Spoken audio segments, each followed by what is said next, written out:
자, 여러분들 반갑습니다. 코인 대통령입니다. 오늘 말씀드릴 것은 요즘 시장 되게 괜찮죠? 요즘 시장 괜찮은데 이 메이저 코인들 쪽에서의 커다란 상승들 볼 수 있겠습니다. 특히 비트코인, 그죠? 비트코인의 차트가 좀 굉장히 괜찮고 그다음에 가격 또한 역시나 이제 10,000달러 이상을 또 회복을 했기 때문에 굉장히 좋은 움직임 보여주고 있어요. 근데 이제 많은 분들이 이렇게 또 생각을 하실 수가 있겠습니다. 비트코인이 오르면, 메이저 코인들이 오르면 알트들 시장은 조금 나쁘지 않을까? 라는 생각들 많이 하시는데 맞습니다. 예.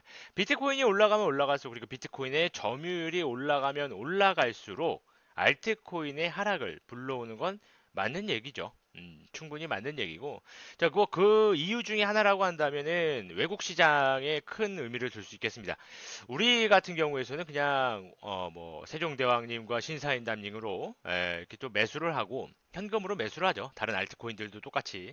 자, 그런데 외국 시장 같은 경우에서는 뭐 테더를 사용을 하기도 하지만 비트코인으로 매매를 합니다. 비트코인을 사서 다른 알트코인들을 매수를 하기 때문에 비트코인의 가격이 오른다고 한다면 가지고 있던 알트코인들을 매도해서 비트코인으로 바꿀 거고요. 그다음 뭐 매도할 사람은 매도할 거고 아니면 그냥 비트코인을 계속 가지고 있다가 오르면 실시간으로 매도를 하기 위해서 알트코인을 파는 현상이 나타나죠.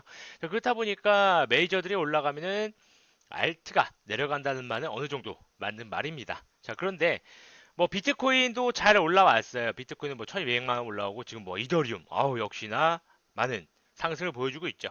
이더리움 같은 경우에서는 8월 4일 날 테스트넷 2.0 2.0 테스트넷이 한다고 이슈가 나와주면서 굉장히 좋은 모습 보여주고 있죠. 자, 그런데 문제가 바로 이 리플입니다, 여러분들. 리플. 자, 리플 같은 경우에 메이저 올라갈 때 안 올라가고 왜 떨어지고 자빠졌냐, 그죠? 오늘 같은 경우에서도 비트코인과 이더리움은 그죠? 충분히 올라가지고 있는데 리플은 음봉을 달았단 말이에요. 어제 양봉 달아주고 좀 상승한 이후에 음봉을 달아주고 있는데 이 자식은 도대체 왜 이 모양인 것이요? 라고 생각하시는 분들 많으실 겁니다. 자, 그거에 대해서 어느 정도 좀 말씀을 드려볼게요. 자, 우선은 뭐 차트야 뭐 좋고 나쁘고를 떠나서 말씀을 드리도록 하겠습니다. 왜냐면 차트가 좋다 나쁘다 한다고 해서 무조건 올라가고 무조건 내려가는 것도 아니에요. 차트는 그냥 우리가 판단하기 좋게끔 어느 정도 이제 보조적인 역할을 할 뿐이지 뭐 차트가 좋아서 뭐 컴퓨터가 차트 좋네요. 가격 올라갑니다. 뭐 이거 아니에요. 절대 그거 아니니까 어느 정도는 그냥 보조적인 느낌으로 본다라고 생각을 하시고 자, 일단 리플 같은 경우에서는 다른 코인들과 성격 자체가 매우 다릅니다. 그죠? 자, 우선은 뭐 코인, 뭐 비트코인은 뭐 이제 결제를 위해서 나왔던 코인이고 이제 상호 교환에 대한 어떤 그런 성격을 가지고 있지만 뭐 이더리움은 완전 또 성격이 다르죠. 플랫폼 코인입니다. 예, 플랫폼 코인. 우리가 뭐 알고 있는 안드로이드 아니면은 뭐 이제 애플에 있는 이제 앱스토어에 있는 뭐 그런 플랫폼이라는 거죠. 그러니까 뭐 안드로이드 기반으로 만든 어플이다. 그게 나오는 거고 코인들도 이더리움 기반으로 만든 코인이다. 뭐 이렇게 나오는 거죠. 예, 그래서 이제 굉장히 다른 느낌인데 리플은 그런 코인들과도 역시나 성격이 매우 다릅니다. 자, 리플의 시작은 아이디어였어요. 아이디어. 국경 간 송금을 이렇게 하고 막 제가 예전에 호주에 있을 때 정말 100만 원, 100만 원을 이제 송금을 해줘요. 송금을 해주면 이제 호주에서 제가 저 100만 원을 찾는다고 치면 거의 우리나라 돈으로 찾을 때 한 70만 원? 70만 원 정도 찾아요. 그러니까 이게 중간 수수료들, 그죠? 수수료들 그다음에 저기 뭐야, 환율 또 인병하고, 좀 이렇다 보니 이제 어느 정도 이제 굉장히 손실이 크죠. 그런데 그거에 대해서 리플은 해결책을 제시하겠다. 해결책을 제시하겠다라고 해서 나온 게 리플이었어요. 그리고 이제 종이 위에 써있던 아이디어였죠. 아이디어였는데, 자, 그럼 이걸 어떻게 실현할 거냐? 아, 답 없죠. 그래서 리플이라는 코인을 만들어서 이제 판매를 시작한 겁니다. 자, 판매를 시작했어요. 리플을 만들어서 판매를 시작했고, 그때 이제 브래드 갤링하우스죠. 리플의 CEO 브래드 갤링하우스가 무슨 얘기를 했냐면, 리플은 1달러만 가도 충분하다. 우리의 목표는 1달러다라고 했지만, 얼마까지 갔습니까? 4달러. 4달러, 그래요. 4달러를 갔었죠.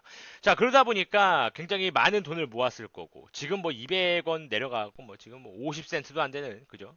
아주 거지 같은 모습을 보여주고 있는데, 그랬다는 거예요. 그래서 리플이 그때 이제 막 1달러 가고, 막 2달러 갈 때, 무슨 일을 했었냐면, 자기서 리플, 이제 그 시스템을 만들 개발자고 이런 이슈가 나온 적이 있어요. 그죠? 그러니까 아이디어만 가지고 리플을 발매를 했다라는 겁니다. 그리고 리플을 판매를 했다는 것이고 투자자들은 그 리플을 샀다라는 거죠.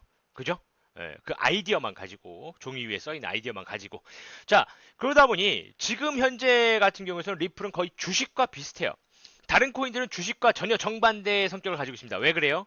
자 코인들은 주식처럼 뭐 기업에서 그죠 재단에서 뭐 어떠한 영업 활동을 통해서 영업 활동을 통해서 뭐 기업의 평가액이 그죠? 기업의 평가액이 주식으로 나온다면 이 코인의 기업 평가액이 코인의 가격으로 나오진 않습니다.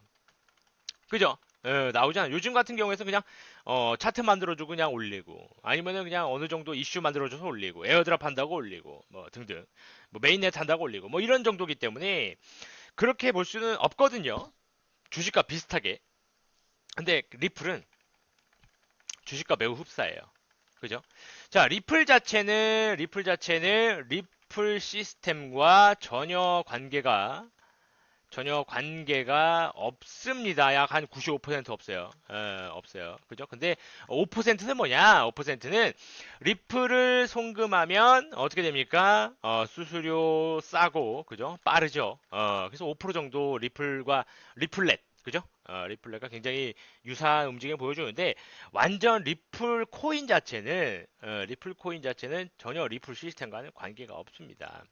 그러다 보니까, 뭐 나중 되면은 이제 리플 시스템이 안정화되고 상용화되고 뭐 그러다 보면 이제 리플 코인에 대해서도 굉장히 좋은 움직임 보여줄 수 있겠지만 우선은 리플 회사에서 어떤 움직임을 보이느냐 이게 가장 중요한 거예요. 이것이 가장 중요합니다. 뭐 어디 작년 같은 경우에는 뭐 저기 산탄데르뱅크랑 뭐 하고 뭐 저기 뭐 CBDC를 개발을 하고 그다음에 뭐 북미에서 뭐 그 송금에 대한 어떠한 움직임들 그다음에 뭐 테스트넷 움직이겠다 뭐 그다음에 세계의 그 송금에 대해서 우리가 손을 다 뻗치겠다 뭐 이러면서 막 이슈만 그냥 주구장창 내놓더니 올해 들어서 아무런 이야기가 없습니다.